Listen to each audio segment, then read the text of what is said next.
Hey guys, it's Kay. Now recently I purchased the Nvidia Shield TV, the Pro version. Now it's a great box and I've been enjoying all the benefits it brings, including the 4K HDR playback from Netflix and YouTube. Also the advantage of being able to play games from the Google Play Store. And of course the great thing about the Shield TV Pro is that you have expandable storage with the 2 USB 3 slots and fast access to internet for streaming with the Ethernet port. You can also stream games from your PC or Nvidia servers, so you can play your favourite PC games on your big screen TV, and the icing on the cake is that you can even set up an emulator for retro gaming. Now the games emulator in question is RetroArch. Now for those of you who don't know, RetroArch is a front end for emulators, games engines and media players. It lets you run classic games for a wide range of computers and consoles through its slick graphical interface. So in this video I'm going to show you how to install RetroArch and install some games and then play them. I'll also be showing you how to connect a Bluetooth controller. Now in my case this controller is the PS4 controller, but you can of course use any Bluetooth controller. Okay, without further ado, let's get on with it.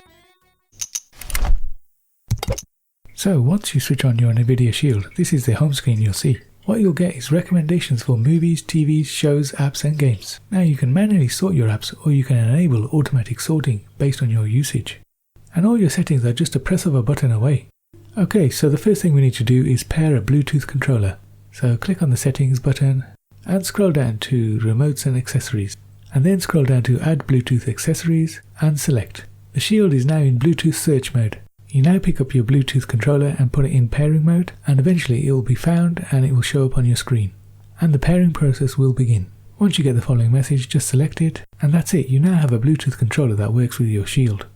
So getting RetroArch is just a simple matter of going to the Google Play Store and searching for RetroArch. Now you'll come across two versions, the 64-bit version and the 32-bit version. I chose the 32-bit version. Obviously you'll have to wait for it to install. I've already installed it. Now this is RetroArch's front end, and as you can see it's picked up my Bluetooth gamepad. Now on first glance this all looks very daunting, but don't worry, I'm going to guide you through this. Now the first thing we're going to do is download a core, which is a plugin tailored to work with a particular platform you're trying to emulate. So for example, before playing a PlayStation Portable game, we need to download a core that supports PlayStation Portable. So that's exactly what I'm doing here.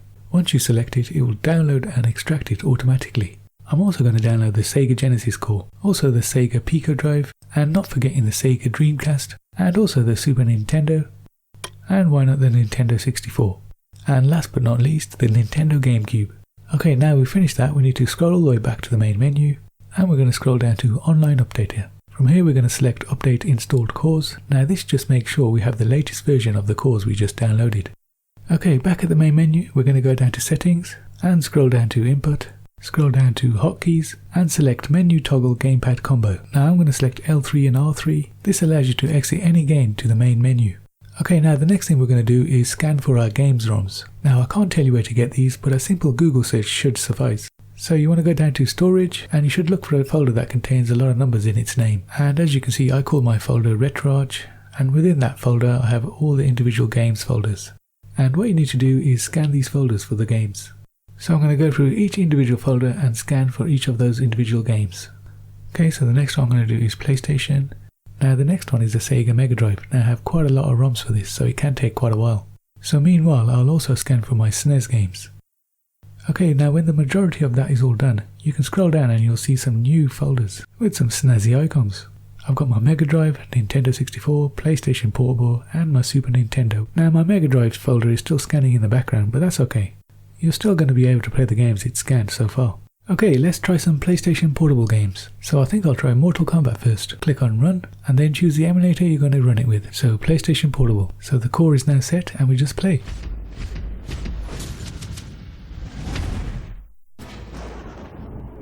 Now the Nvidia Shield should have no problem playing these games. It's got more than enough grunt under its bonnet to handle all the mechanics here. Fight.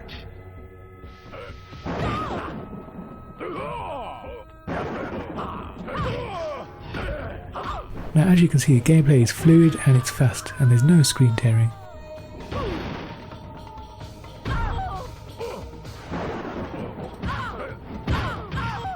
Now I'm going to try my Mega Drive emulator next, and I think I'm going to go with RetroArch. So again we click on Run and then associate the core, and this time I'm going to use the Pico drive. Okay, so this is a horizontal scroller on a timer.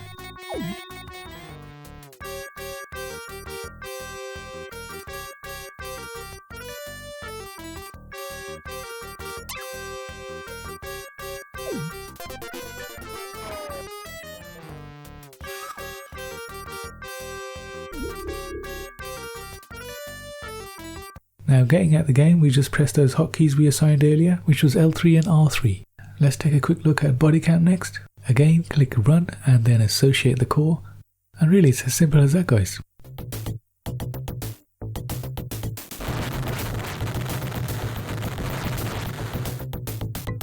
So this is more of a shoot 'em up.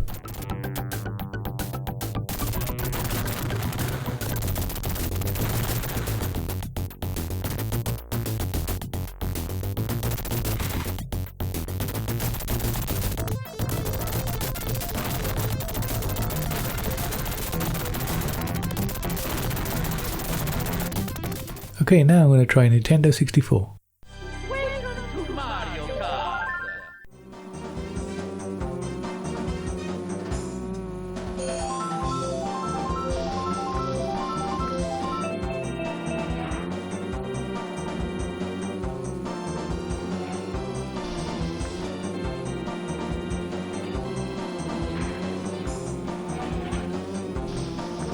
Here we go.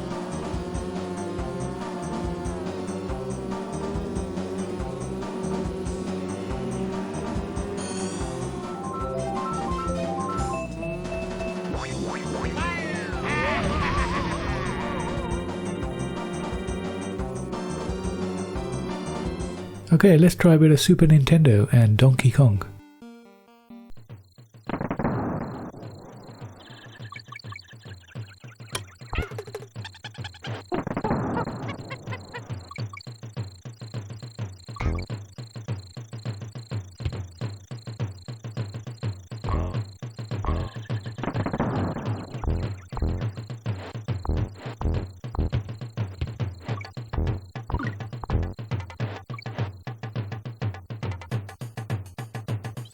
Okay guys, I'm back on the PSP and I'm going to have a go at MotoGP.